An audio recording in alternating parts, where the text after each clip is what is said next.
कोल्हापूर महापालिकेतील भाजप गटनेत्याचं नाव निश्चित करण्यासाठी खासदार धनंजय महाडिक यांच्या अध्यक्षतेखाली कोर कमिटीची बैठक झाली। या बैठकीत गटनेत्यासाठी राज्यस्तरीय नेतृत्वाकडे 4 नावांची शिफारस करण्यात आली आहे। पसंती क्रमानुसार नगरसेवकांची नावे जाणून घेतल्यानंतरच ही शिफारस करण्यात आली आहे। या पदाच्या शर्यतीत मुरलीधर जाधव यांचं नाव आघाडीवर असल्याचं समजतंय। महापौर निवडीचा कार्यक्रम जाहीर झाल्यानंतर पक्षांतर्गत घडामोडींना वेग आलाय। यामध्ये पहिल्या टप्प्यात गटनेत्याची निवड करण्यात येतेय। यासाठी शुक्रवारी खासदार धनंजय महाडिक यांच्या अध्यक्षतेखाली आणि आमदार अमल महाडिक यांच्या प्रमुख उपस्थितीत स्थानिक पातळीवरील कोर कमिटीची बैठक पार पडली। नव्या सभागृहात 26 जागा जिंकून भाजप महायुतीमध्ये मोठा भाऊ ठरलाय। यातूनच कोर कमिटीनं भाजपच्या नवनिर्वाचित नगरसेवकांची प्राधान्यक्रमानं मतं जाणून घेतली।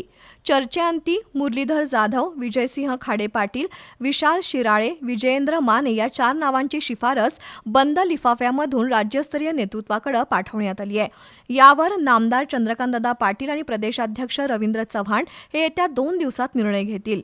मिळालेल्या माहितीनुसार मुरलीधर जाधव यांचं नाव गटनेते पदासाठी आघाडीवर असल्याचं समजतंय। बैठकीला प्राध्यापक जयंत पाटील, महेश जाधव, ॲडव्होकेट शिवप्रसाद वंदुरे पाटील उपस्थित होते। दरम्यान जनसुराज्य शक्ती पक्षाकडून विजयी झालेले एकमेव नगरसेवक अक्षय जरग यांचा महायुतीला पाठिंबा मिळवण्यासाठी मुख्यमंत्री देवेंद्र फडणवीस यांच्यामार्फत प्रयत्न सुरू आहेत।